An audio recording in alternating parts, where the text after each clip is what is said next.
नमस्ते। आपका स्वागत करते हैं अपने सेकंड वीडियो में जीके बेसिक में। तो जो भी आपको 1 से लेकर 15 तक के जीके लिखवाए गए थे, आपने ज़रूर अपने नोट्स कॉपी में लिख लिए होंगे। तो आइए उसके बिना टाइम गवाए उसके आगे का टॉपिक पढ़ते हैं। क्या है? तो आप लोग से मैंने कल भी विनती किया था कि आप लोग अगर हमारे चैनल पे नए हैं तो ज़रूर हमारे चैनल टुन्नू के.cc को क्या कर लें, सब्सक्राइब कर लें, ताकि आप बेल आइकन को प्रेस भी कर लें, ताकि जो भी न्यू वीडियो हो सबसे पहले आप तक जाए। क्योंकि ये जीके का जितना बेसिक टॉपिक है ये सब आपके लिए बहुत महत्वपूर्ण है। आप जब भी इसको देखने या वीडियो को हमारे लेक्चर को देख रहे हैं तो जरूर प्रयास कीजिए कि नोट्स कॉपी लेकर बैठिए, ताकि पूरा डिटेल में जो भी जीके हो यहाँ पे नोट कर सकें। ठीक है, तो चलिए स्टार्ट करते हैं बिना टाइम गवाए। चलिए बाबू देखिए, 15 तक हुआ था वहां पे टॉपिक, आपको यहां से 16 से बताया जाएगा। ध्यान से देखिए। 16 बोला गया भारत का राष्ट्रीय पेड़। क्या बोला गया? भारत का राष्ट्रीय पेड़। तो भारत का राष्ट्रीय पेड़ क्या है? बरगद है। क्या है? बरगद। हमेशा याद रखिएगा, बरगद का पेड़, जहां पे बहुत सारे गांव देहातों में देखे होंगे सब। एक कह सकते हैं कि बहुत सारे लोग छाया के रूप में भी यहाँ पे बैठते हैं। आगे देखिए क्वेश्चन 18, भारत का राष्ट्रीय पशु। भारत का राष्ट्रीय पशु क्या है? बाघ है। क्या है? बाघ है। भारत का राष्ट्रीय पक्षी। भारत का जो राष्ट्रीय पक्षी है, यानी इसको बोलते हैं बर्ड। क्या बोलेंगे? बर्ड। भारत का राष्ट्रीय पक्षी आपका क्या है? मोर है बाबू। अब पशु मतलब हो जाएगा आपका एनिमल। क्या हो जाएगा? एनिमल। तो एनिमल में आप बाघ बताएंगे और बर्ड में कोई पूछे तो आप क्या बताएंगे? मोर बताएंगे। यानी राष्ट्रीय पशु पूछा जाए तो आप राष्ट्रीय पशु में बाघ बताइएगा, और भारत का राष्ट्रीय पक्षी क्या है? तो मोर है। आइए, भारत का राष्ट्रीय मिठाई क्या है? यहाँ पे देखिए, बड़ा लालसा होता है ना मिठाई खाने का। तो यहाँ पे कोई पूछ दे भारत का राष्ट्रीय मिठाई क्या है, तो आपको बताना है जलेबी। क्या है? जलेबी। आप गुलाब जामुन, व्हाइट रसगुल्ला इस सब के चक्कर में ना पड़िएगा। कोई पूछे भारत का राष्ट्रीय मिठाई किसको बताया गया है, तो आप बताइएगा जलेबी को बताया गया है। ठीक है, आगे देखिए, भारत का राष्ट्रीय भोजन क्या है? यानी भोजन तो अनेक प्रकार के आप खाते हैं, लेकिन उससे मतलब नहीं है, यहाँ पे भोजन खाने होने से मतलब नहीं रखा गया है। यानी भारत में किस भोजन को राष्ट्रीय भोजन माना गया है? तो खिचड़ी है। ज्यादा मेहनत नहीं लगेगा, 5 मिनट 10 मिनट के अंदर तुरंत आप क्या कर सकते हैं, इसको बना सकते हैं। और इसको भारत का राष्ट्रीय भोजन माना गया। नाम याद रखिएगा बाबू, खिचड़ी। क्या नाम है? खिचड़ी। खिचड़ी आपका राष्ट्रीय भोजन है। ठीक है, तो आइए अब देखते हैं बाबू क्वेश्चन नंबर 21 पे ध्यान दीजिए। भारत का राष्ट्रीय भाषा, यानी भारत में किस भाषा को राष्ट्रीय भाषा माना जाता है? तो आप बताइएगा किस चीज को? हिंदी को। बाबू हिंदी सबसे महत्वपूर्ण भाषा है, क्योंकि भारत में जैसे जनसंख्या है, भारत में तो ऐसे विश्व में माना जाए तो सबसे अधिक जनसंख्या वाला देश भारत ही है। 2 नंबर पर आपका चाइना है। ठीक है, पहले 1 नंबर पर था, लेकिन भारत में जनसंख्या में इतनी जल्दी वृद्धि हुई कि भारत नंबर 1 पे आ गया है आपका। ठीक है, तो भारत में सबसे अधिक जनसंख्या भी है, उसके साथ साथ भारत की जो राष्ट्रीय भाषा है वो आपका हिंदी है। क्या है? हिंदी है। ठीक है, हिंदी। हिंदी दिवस अगर कोई पूछ दे आपसे कि भारत की राष्ट्रभाषा, ठीक है, हिंदी है। हिंदी दिवस मनाया कब जाता है? प्रतिवर्ष भारत में हिंदी दिवस सेलिब्रेट किस दिन किया जाता है? तो आपको याद रखना है 14 सितंबर। किस दिन? 14 सितंबर। 14 सितंबर के दिन आपका प्रतिवर्ष हिंदी दिवस मनाया जाता है। ठीक है, आपका राष्ट्रीय भाषा आपको मानना है क्या है? हिंदी है। आगे देखिए, भारत का राष्ट्रीय मुद्रा, यानी भारत में कौन सा मुद्रा चलता है? क्या चलता है? ठीक है, तो भारत में रुपया चलता है। क्या चलता है? रुपया। अमेरिका में जाइएगा, ठीक है, तो वहां का डॉलर है। अनेक देशों की अपनी अपनी मुद्राएं हैं। ठीक है, जैसे कि भारत में क्या चलता है? आपका रुपया चलता है। ठीक है, आगे देखिए, भारत का राष्ट्रीय झंडा। भारत का क्या पूछा गया आपसे? राष्ट्रीय झंडा। भारत में अपने झंडे का नाम क्या है? राष्ट्रीय झंडा क्या है? तो आपको याद रखना है, भारत में जो राष्ट्रीय झंडा है उसको बोला जाता है तिरंगा। क्या बोला जाता है? तिरंगा। इसको अगर इंग्लिश में बात करें तो इसको ट्राई कलर बोला जाता है। क्या बोला जाता है? Try colour. ट्राई कलर मतलब होता है ट्राई। ट्राई मतलब होता है 3 गो। ट्राई मतलब 3, और कलर मतलब होता है रंग। यानी 3 रंगों, ये कलर मतलब आपका हो जाएगा रंग। यानी 3 रंगों वाला, 3 रंगों वाला, उसी का नाम रख देते हैं तिरंगा। क्या नाम रखा जाता है? तिरंगा। यानी भारत का राष्ट्रीय झंडा आपसे कोई पूछे तो बताइएगा जरूर कि तिरंगा है। क्या है? तिरंगा। उसको इंग्लिश में अगर बात करें तो क्या बोलेंगे? Try colour. क्या बोलेंगे? ट्राई। ट्राई मतलब 3 गो, 3 गो कलर वाला आपका झंडा है, उसी को बोला जाता है तिरंगा। आगे देखिए, भारत का राष्ट्रीय जलीय जीव, यानी जलीय मतलब होगा कि वैसा जीव जो कहाँ रहता हो? पानी में रहता हो, जल में रहता हो। यानी पूछा गया भारत का राष्ट्रीय जलीय जीव क्या है, जो जल में रहता है, ठीक है। तो उसको बताया जाता है कि भारत का जो राष्ट्रीय जलीय जीव है वो गंगा डॉल्फिन है। क्या है? गंगा डॉल्फिन। नाम याद रखिएगा, ये जलीय जीव है। जलीय मतलब होता है कि जो जीव कहाँ रहते हो, जल में रहते हो, और ये जीव है यानी कोई प्राणी होगा, ठीक है। तो जो जीव जल में का बात होता है तो राष्ट्रीय जलीय जीव किसको माना गया है? तो गंगा डॉल्फिन को माना गया है। आगे देखिए, भारत का राष्ट्रीय सब्जी यानी भारत का जो राष्ट्रीय सब्जी है किसको माना गया है? चॉइस तो होगा आलू को। चॉइस किसका होगा आपको? आलू। लेकिन बट नहीं, यहाँ पे भारत का जो राष्ट्रीय सब्जी है वो आपका कद्दू है। कद्दू। कद्दू में अगर बात करें तो देहाती भाषा में, चाहे देहाती रूप में आप आइएगा, गांव शहरों में ऐसे बात कीजिएगा तो उसको कोहड़ा के नाम से भी जाना जाता है। किसके नाम से? कोहड़ा। यानी भारत का राष्ट्रीय जो सब्जी होता है वो कद्दू होता है। हाँ, तो आइए क्वेश्चन नंबर 26 देखते हैं। भारत में स्वतंत्रता दिवस कब मनाया जाता है? यानी भारत में स्वतंत्रता दिवस, आप इंग्लिश में जानते हैं स्वतंत्रता दिवस को क्या कहा जाता है? तो इसको स्वतंत्रता दिवस को आपको इंग्लिश में बोला जाता है इंडिपेंडेंस डे। क्या बोला जाता है? Independence day. Independence day. अगर बच्चे सीबीएसई से होंगे तो जरूर आपको बताया गया होगा कि जो इंडिपेंडेंस डे होता है वो किस दिन मनाया जाता है। अगर आप नहीं जानते हैं तो आइए हम बताते हैं। इसको इंडिपेंडेंस डे को हिंदी में स्वतंत्रता दिवस कहा जाता है। इसको प्रतिवर्ष आप 15 अगस्त को मनाते हैं। किस दिन मनाते हैं? 15 अगस्त। यानी कोई पूछे अपना देश यानी भारत में स्वतंत्रता दिवस कब मनाया जाता है तो आप जरूर बताइएगा कि 15 अगस्त के दिन स्वतंत्रता दिवस मनाया जाता है, ठीक है। स्वतंत्रता दिवस मनाया जाता है, इंडिपेंडेंस डे उसको इंग्लिश में बोला जाता है। 15 अगस्त के दिन स्वतंत्रता दिवस मनाया जाता है। भारत में गणतंत्र दिवस कब मनाया जाता है ये भी आप जानते हैं। गणतंत्र दिवस आप ये भी जानते हैं, आप गणतंत्र दिवस ये भी जानते हैं कि किस दिन मनाया जाता है। ये गणतंत्र दिवस आपको 26 जनवरी को मनाया जाता है। किस दिन मनाया जाता है? 26 जनवरी। यानी 26 जनवरी के दिन आपके देश में गणतंत्र दिवस मनाया जाता है। इसको इंग्लिश में बोला जाता है बाबू रिपब्लिक डे। क्या बोला जाता है? Republic day. क्या बोलते हैं? Republic day. यानी गणतंत्र दिवस, इसको इंग्लिश में बोलेंगे रिपब्लिक डे। यानी किस दिन मनाया जाएगा? तो 26 जनवरी को मनाया जाएगा। किस दिन मनाया जाएगा? 26 जनवरी के दिन आपका रिपब्लिक डे यानी गणतंत्र दिवस मनाया जाता है। एक और खास आपको बात बता रहे हैं, आपने सुना होगा कि भारत में सबसे पहले जो 15 अगस्त का दिन का झंडा होता है वो कहाँ फहराया जाता है? लाल किले पे। लाल किला कहाँ है आपका? तो दिल्ली में है। दिल्ली में। यानी आप ये तो जानते हैं कि लाल किला आपका दिल्ली में है। 15 अगस्त के दिन चाहे 26 जनवरी के दिन, दोनों दिन उपस्थिति में लाल किला पे आपका झंडा, सबसे पहले झंडा वहीं फहरता है। तो ये भी जान लेते हैं कि 15 अगस्त के दिन झंडा कौन फहराता है लाल किला पे, और 26 जनवरी के दिन झंडा कौन फहराता है। तो आप याद रखिएगा बाबू कि भारत में स्वतंत्रता दिवस के कब मनाया जाता है? तो 15 अगस्त के। अब 15 अगस्त को कौन झंडा फहराएगा लाल किले पे? तो जो आपके देश का प्रधानमंत्री होगा। कौन होगा? प्रधानमंत्री। वही आपके 15 अगस्त के दिन जाकर लाल किले पे झंडा फहराएंगे, ठीक है। अब आइए थोड़ा नीचे भी देखते हैं। भारत में गणतंत्र दिवस कब मनाया जाता है? तो 26 जनवरी। इसको इंग्लिश में क्या बोलते हैं? रिपब्लिक डे, ठीक है।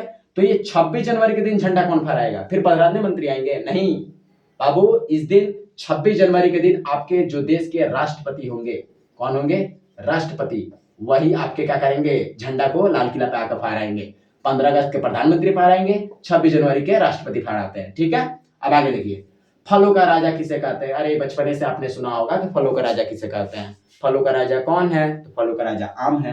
कौन है? आम है। जंगलों का राजा किसे कहते हैं? तो जंगलों के राजा शेर को कहते हैं। किसको? शेर को। लेकिन याद रखिएगा, भारत का जो राष्ट्रीय पशु है वो शेर नहीं है, वो बाघ है। लेकिन राष्ट्रीय ये बात करें जंगलों का राजा तो शेर है, क्योंकि शेर सबसे ताकतवर जीव है, ठीक है। देखिए अब आते हैं क्वेश्चन नंबर, थोड़ा बाबू 30 पे ध्यान दीजिए। 29 तक वहां पे हुआ था, अब 30 पे ध्यान दीजिए। क्या लिखा गया है? भारत में क्षेत्रफल की दृष्टि से, यानी आप अगर क्षेत्र की लंबाई से अगर भारत में किसी राज्य को देखते हैं तो सबसे बड़ा राज्य आपको मिलेगा राजस्थान। बाबू इससे क्षेत्रफल की दृष्टि में इससे बड़ा राज्य कोई नहीं है। इससे बड़ा राज्य कोई नहीं है। आपके क्षेत्रफल की दृष्टि से सबसे बड़ा राज्य माना जाता है किसको? राजस्थान को। और राजस्थान की राजधानी कोई पूछे तो आप तो जानते हैं भारत में 28 राज्य हैं। केंद्र शासित प्रदेश कितने हैं? यूनियन टेरिटरीज कितने हैं? 8 हैं। तो यानी कोई पूछ दे आपसे कि भारत में जो राजस्थान राज्य है इसकी राजधानी कहाँ है, तो नाम बिल्कुल सिंपल है, जयपुर। कहाँ है? जयपुर। हमेशा नाम याद रखिएगा, जयपुर है। यानी इसकी राजधानी कहाँ है? जयपुर है। ठीक है, आगे देखिए, भारत में सबसे छोटा राज्य, जहां बड़ा का बात हो वहां छोटा का भी बात किया जाएगा।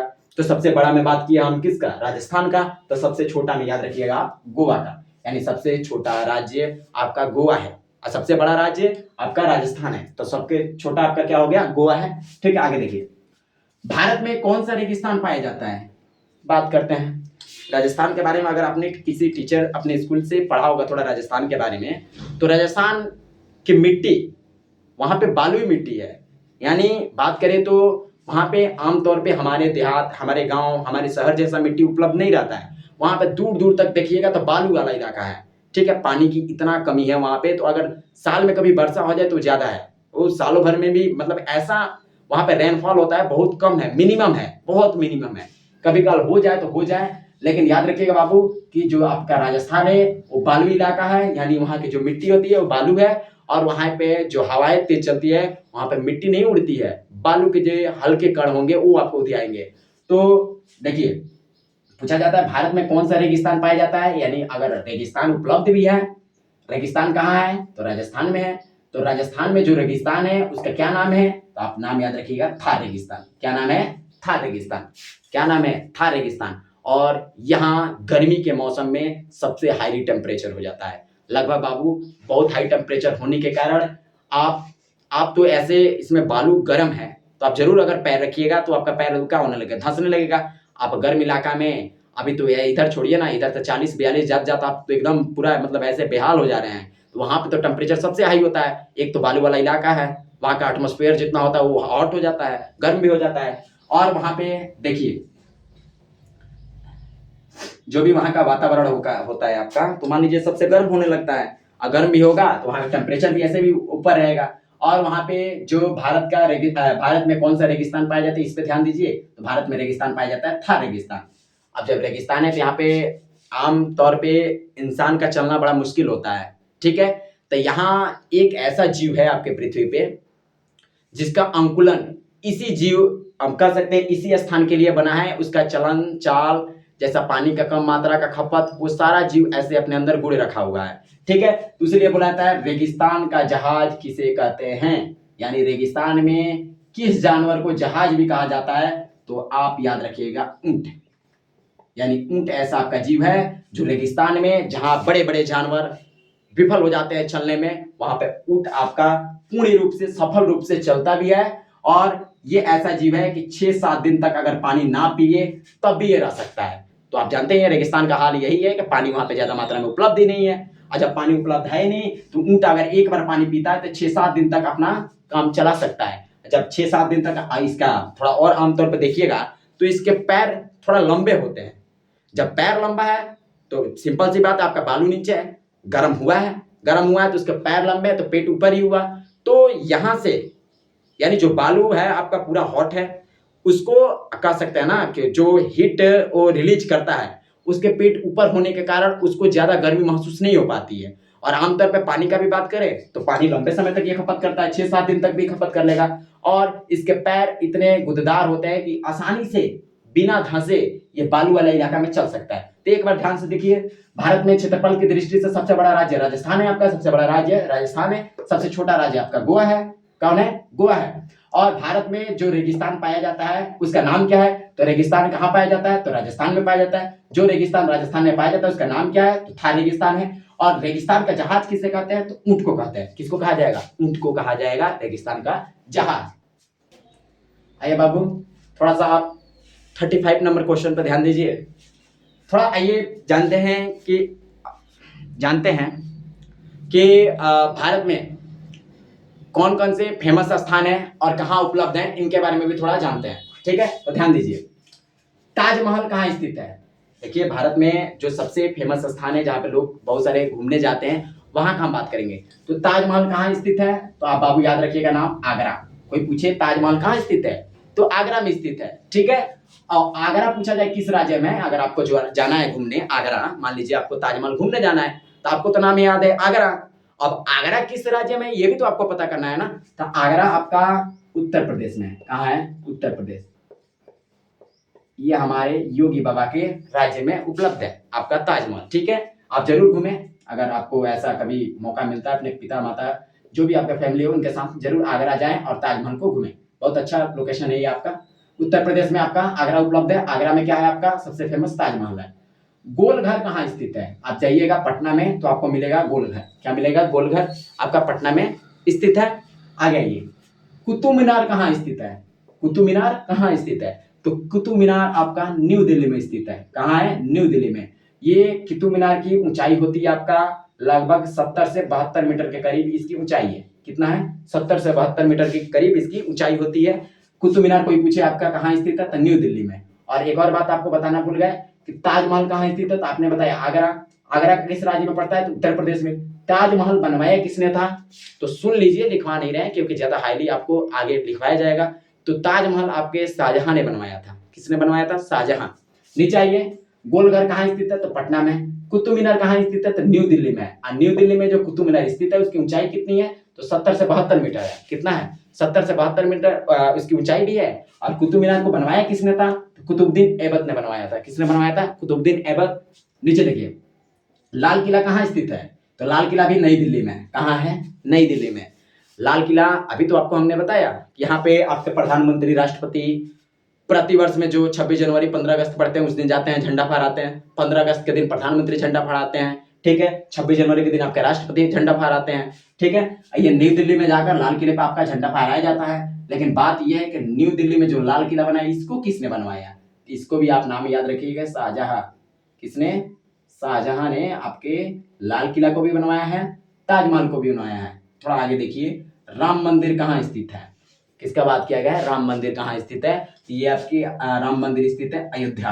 कहाँ है? अयोध्या में स्थित है। और अयोध्या किस राज्य में पड़ता है आपका? अयोध्या किस राज्य में पड़ता है? तो आप जानिएगा, उत्तर प्रदेश में। कहाँ पड़ता है? उत्तर प्रदेश में आपका अयोध्या पड़ता है। तो जरूर आपको जब भी मौका मिले तो राम मंदिर सबसे भारत का इस समय उच्च, इसमें सबसे अच्छा विशाल आपको एक हमारे सबसे महान भगवान माना जाएगा, श्री राम जी का ये जन्म स्थान माना जाता है, ठीक है। तो जब भी आपको मौका मिले यहाँ भी अपने माता पिता के साथ एक बार जरूर जाएं, क्योंकि यहाँ का लोकेशन इतना बेहतर इस समय हो चुका है जो आमतौर पे लोगों को घूमने के लिए एक कह सकते हैं लल्ला जी का दर्शन भी हो जाएगा। और आप एक तौर पे आम तौर पे ये मंदिर को घूम के आपको ऐसा लगेगा कि हाँ, ये सच में इस समय ऐसा मंदिर आप देख रहे हैं जो अभी तक आप नहीं देखे थे। तो ये आपका अयोध्या का जो राम मंदिर है, ये अयोध्या आपका किस राज्य में मिल जाएगा? तो उत्तर प्रदेश में। आप ये जाइएगा, योगी सर का ये भी इलाका है उत्तर प्रदेश के, क्योंकि वो मुख्यमंत्री है। तो आप आमतौर पे अयोध्या भी उनके उत्तर प्रदेश में आता है और आगरा भी उत्तर प्रदेश में आता है। तो दोनों स्थान आपके उत्तर प्रदेश में आमतौर पे दोनों घूमने वाले स्थान हैं। धन्यवाद।